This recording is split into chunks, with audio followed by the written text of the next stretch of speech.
ఈరోజు సంక్రాంతి గురించి మనం తెలుసుకుందాం. సమ్యక్ క్రాంతి సంక్రాంతి అన్నారు.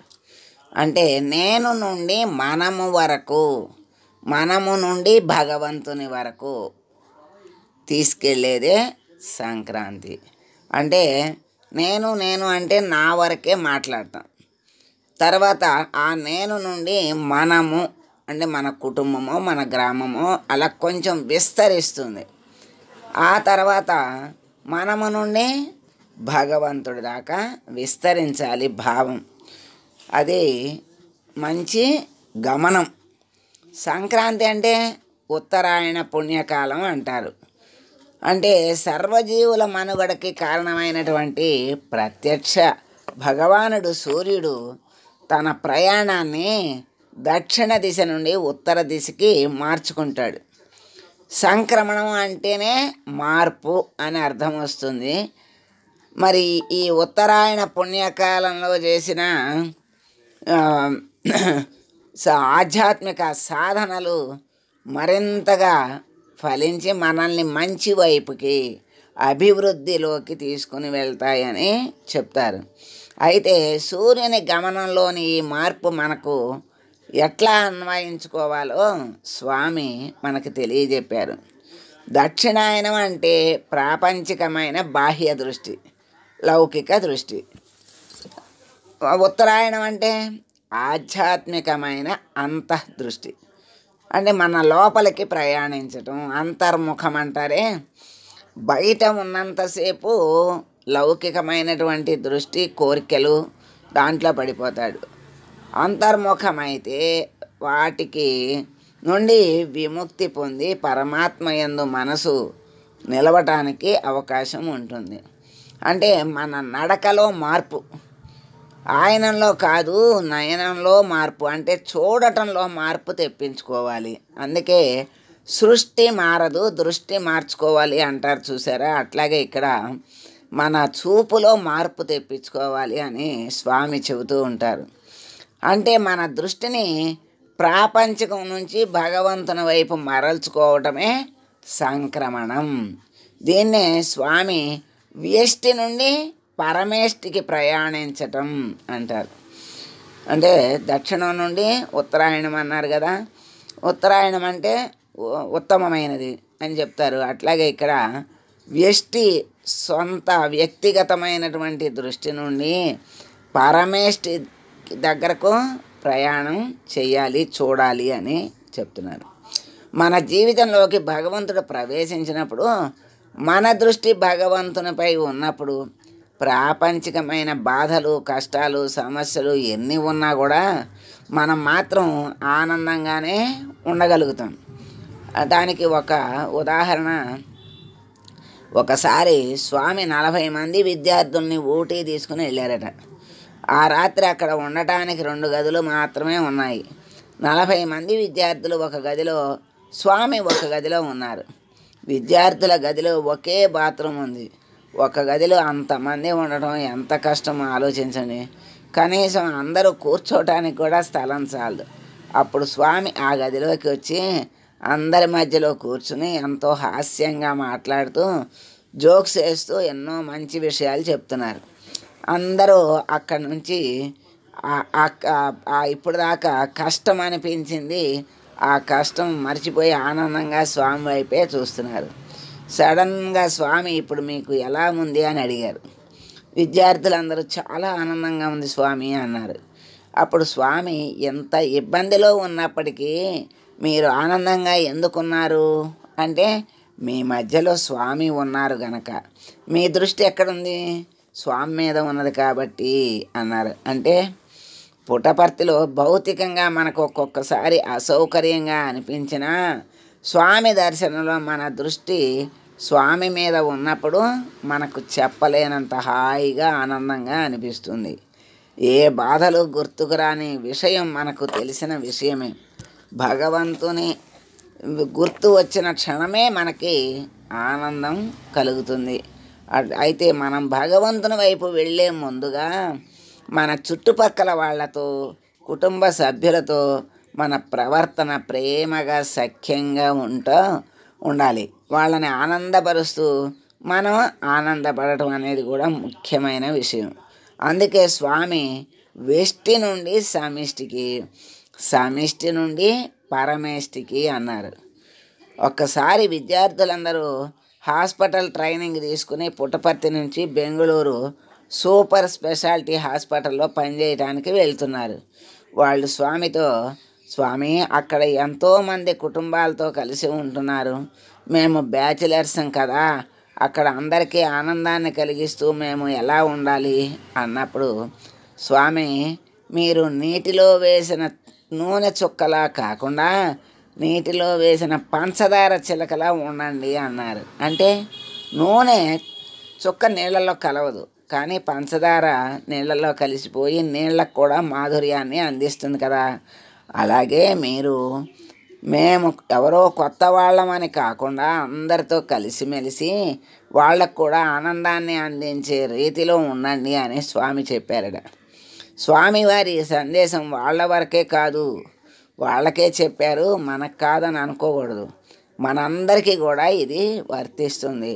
ఏ స్వామి ఎవరికి చెప్పినా అది మానవులందరికీ కూడా వర్తిస్తుంది అని ముందు గుర్తించాలి. మనం కూడా ఇలా అందరితో కలిసిపోతూ మన ప్రేమని పంచుతూ ఉంటే చివరికి అందరూ మన వాళ్ళే అయిపోతారు.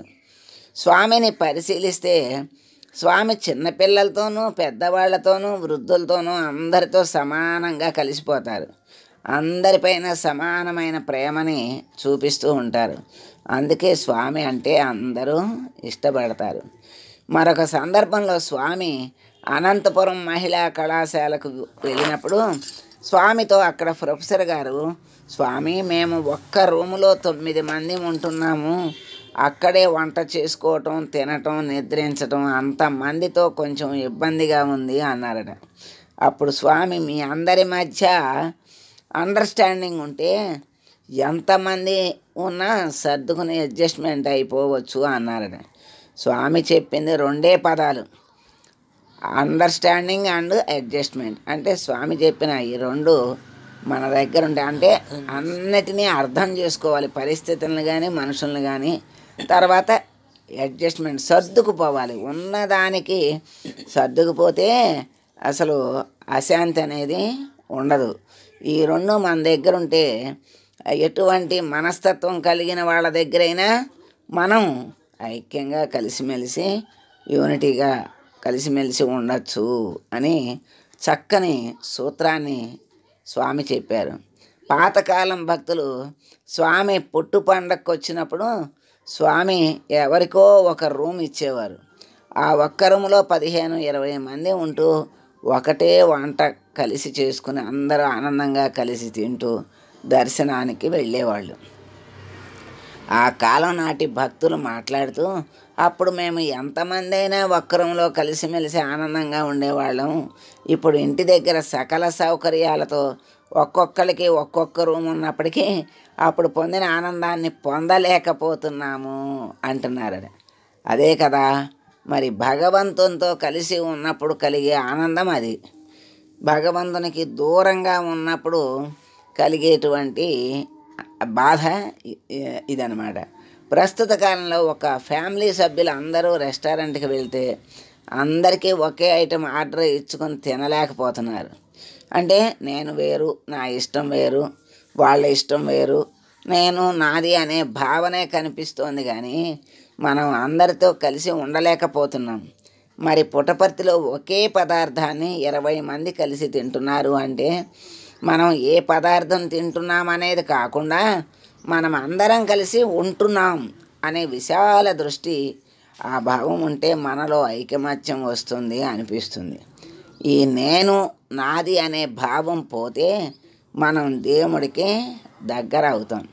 అహంకారం, మమకారం, నేను నాది అనేది ఎప్పుడైతే దూరం అవుతుందో అప్పుడు భగవంతుడికి దగ్గర అవుతాం. అట్లా life is a journey from the point of to why అని అందుకే చెప్తారు. స్వామి చెప్పేది ఏమిటంటే మనకు ఇష్టమైన వాళ్ళనే మనకు దగ్గరగా చేర్చుకుంటున్నాం, స్వామి మనవాళ్ళు పరాయి వాళ్ళు అనే భేదం లేకుండా అందరినీ దగ్గరకు చేర్చుకోమని చెప్తున్నారు. అంటే అందరినీ సమానంగా భగవత్ స్వరూపంగా చూడాలి. అంటే మనకు ఇష్టమైన వాళ్ళనే కాకుండా మన అభిప్రాయంతో ఏకీభవించని వాళ్ళని కూడా మనం ప్రేమించాలి అని స్వామి చెప్తున్నారు. మనం మన పిల్లలు బాగుంటే చాలు అనుకుంటున్నాం. మన చుట్టుపక్కల వాళ్ళు కూడా బాగా ఉంటున్నారా అని ఆలోచించలేకపోతున్నాం. మన పక్కన వాళ్ళు ఏదైనా ఇబ్బంది పడుతుంటే వాళ్ళని ఆ సమస్య నుండి బయటకు తీసుకురావడానికి ఏమైనా ప్రయత్నం చేయవచ్చా? ఇలా మన దృష్టి విశాలమైనప్పుడు మనం అందరినీ కలుపుకోగలుగుతాం. ఇలా నేను నాది అనే స్థితి నుంచి బయటపడి మనము మనది అనే స్థితికి వచ్చినప్పుడే మనం భగవంతునికి చేరువుగా వెళ్ళగలుగుతాం. దీన్నే మనం life is a journey from I to we to him అంటున్నాం. అంటే నేను నుండి మనం అందరం కలిసి భగవంతుని కోసం భగవంతుని దగ్గరకు. ఎంత మంచి ఉదాత్తమైన ఆలోచన! సంక్రమణం అంటే మార్పు అని అర్థం. స్వామి మనలను మనంగానే ఉండమని చెప్తూ మన దృష్టిలో మార్పు తెచ్చుకోమని చెప్తున్నారు. ఇదే మకర సంక్రమణానికి స్వామి చెప్పిన అర్థం.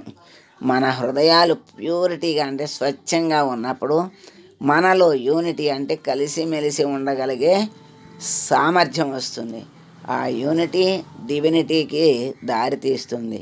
మనం అందరం స్వామి దగ్గర నుంచి ప్రేమను పొందుతూ ఆ ప్రేమను తిరిగి అందరికీ పంచిపెడుతూ స్వామి మన నుండి ఆశించిన సమైక్యతా దృష్టిని, సహకార భావాన్ని పెంచుకుందాం.